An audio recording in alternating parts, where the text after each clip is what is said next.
I think I'll be able to finish up this chapter. All right, so we were talking about E equals mc squared, which is Einstein's very famous equation, the mass energy equivalence. One thing that I should mention about E equals mc squared, although it is true, there are only certain nuclear reactions can we actually measure this with nuclear reactions. Can we actually measure this kind of stuff? E equals mc squared. I mean, it's always true. Anytime you have energy, there is some small loss of mass, but sometimes that's such a small amount of energy that we really can't measure it. It's only when you think about like the tremendous amount of energy coming from a nuclear reaction that you can appreciably measure the loss of mass. All right, so we're going to go through these steps. This is a very simplified version. I mean, there's a little bit of detail to it, so that's pretty good. So the first thing is to remember that the two protons, which are positively charged, don't want to be near each other, and we want to get them. We want to, but once they get about 10 to the minus 15th meters from each other, right? So that's extremely close. Once they get that close to each other, there's a force inside of these, the protons, and in neutrons as well, by the way. This type of force does not exist in electrons, but this type of force is called the strong nuclear force. And so when you get this distance, and again, the only way to do that is to have incredibly high density, like at the center of the sun, something like 150 grams per cubic centimeter, and extremely high temperature, right? Millions of Kelvin. All right.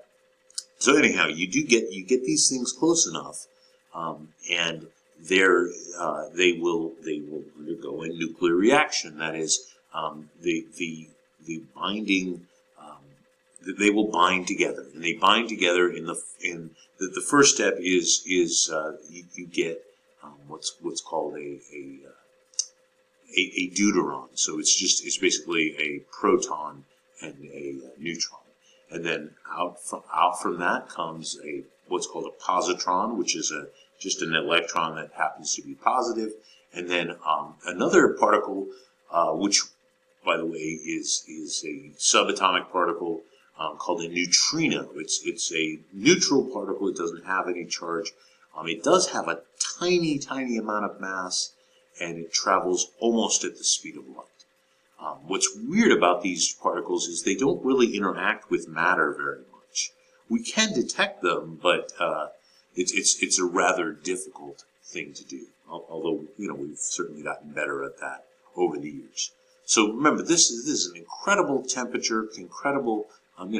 It's over 10 million Kelvin, as it says here, to get the protons to get that close for fusion to take place. So that's the first step, and there's several other steps.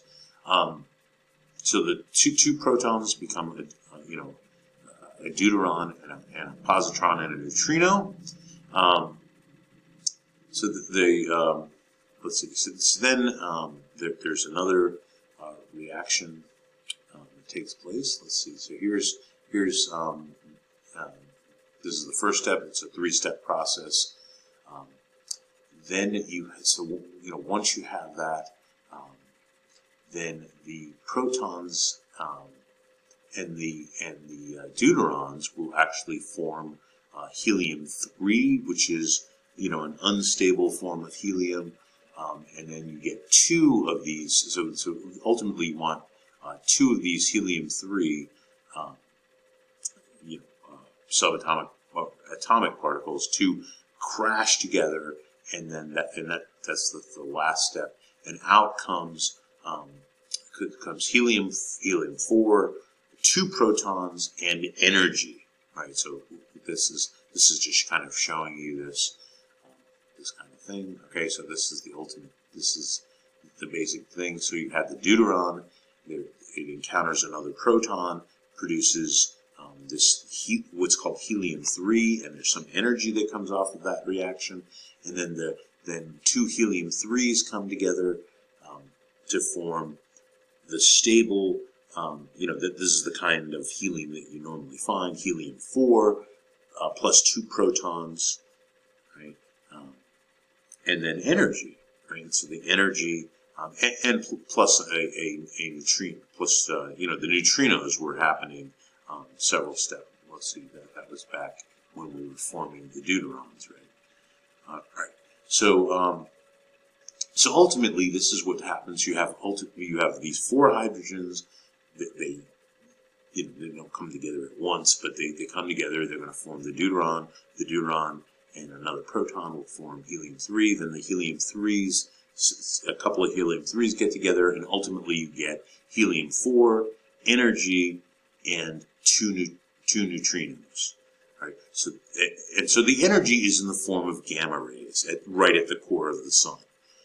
It goes through the radiative zone, and will tend to lose energy if there's any interactions between the gamma rays and the sun's outer, the outer shell of the sun. And then certainly when it gets to the convective zone, so that's much higher from the center of the sun, that energy is no longer in the form of gamma rays. It's much lower in energy, like in the range of like ultraviolet light.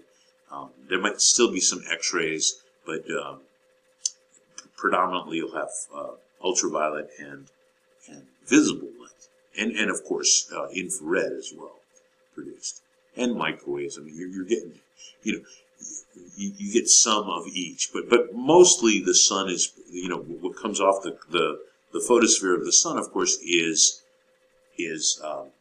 yellow light, right? It peaks right in the yellow at about 550 nanometers. So the neutrinos escape the core of the sun without interacting. So remember that there's the small amount of energy produced, but that's happening. There's a huge reaction inside of the center of the sun, where ultimately, as it says down here, you're getting 4.3 million converts that many millions of tons of matter, hydrogen primarily, into energy every second. So the sun has, how much how much hydrogen is still in the sun. We think it'll continue fusing hydrogen into helium for a good 5 billion years. More. All right, so it's been going for 4.5 billion years. It will continue to do that for another 5 billion years. All right, let's go over the forces of nature, just because we started talking about, the strong nuclear force. So by far the weakest force in nature is gravitation. The next weakest, which is certainly stronger than, it's more than 100 times stronger than gravity, is the electromagnetic force. That involves charges, but it has an infinite range, as does gravity. Now, the weak nuclear force is it's a very short range force, but it's actually responsible for radioactive decay. It's the force that governs radioactive decay. The strong nuclear force is the thing that binds the nucleus together. So this is responsible for holding protons and neutrons together. All right. They're showing, here's the mass of 4 protons. There's the mass of 1 helium, and there's the difference in mass. And of course, that difference in mass is made up in the form of energy, a tiny bit of energy. But when you're turning incredible amounts of millions and millions of tons every second into energy, that adds up. Right? All right. So what about observing neutrinos? So there are detectors. Generally, they're deep underground because, again, neutrinos do not interact very much with matter. Actually, when we first detected them, people for a long time thought that they traveled at the speed of light and had no mass. So because they're that elusive, they just don't interact with matter. But they do, sometimes, occasionally they will interact with matter. This is one of these huge vats of pure, absolutely pure water, trying to detect neutrinos. And of course, we've detected them coming from the sun. One of the things, let's see, we'll talk about it. That there seemed for a long time there was a difference between what our theories, right, predicted about the number of neutrinos that should be coming off the sun, right? If the reaction was, the one that I just showed you, then we know how many neutrinos should be coming off the sun, even though we don't detect all of them. Obviously, far from that. But we know how many we do detect, and we know how many we should be detecting. And so there was always, they often called it the solar neutrino problem, that there was this lack of solar neutrinos. There was about, we were only detecting about 1/3 the number of neutrinos coming from the sun. What does it say? So recent research proves that the sun is emitting as many neutrinos as the model predicts, but what happens is on the way to the Earth, the neutrinos, which again has very tiny mass, they'll actually be able to change into different types. There's actually 3 types of neutrinos, and so our detectors were originally built to just detect one of those types of neutrinos. All right, so this is the end of the chapter. I just wanted to let's make sure we went over everything. The regions of the sun, the core, the radiative zone, the convective zone, the photosphere, the chromosphere is the lower atmosphere, then the corona, then, of course, the solar wind comes off the corona. Let's see, energy comes from nuclear fusion. The standard model is, remember, the sun is in what we call it hydrostatic equilibrium. It has nothing to do with water. But the inward force of gravity, which is always there, is balanced by the outward force due to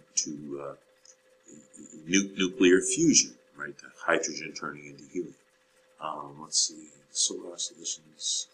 So we can actually see, detect sound waves or witness sound waves going across the surface of the sun, absorption lines. So the spectrum tells us what is the sun made of, and primarily it's made of about 73%, something like that, 74% hydrogen, almost 25% helium, and about roughly 1% everything else. Sunspots are strong magnetic activity on the sun. The sunspot cycle is 11 years. That's what we would view if you just counted the number of sunspots. Of course, from 11-year cycle to 11-year cycle, the number of sunspots vary. We see large solar ejections. Sometimes they're called prominences, flares, or even coronal mass ejections coming from the sun. Observations of solar neutrinos found a deficit, but nowadays we know that that's not a problem anymore. All right, so that's the end of the chapter, and I will finish this video.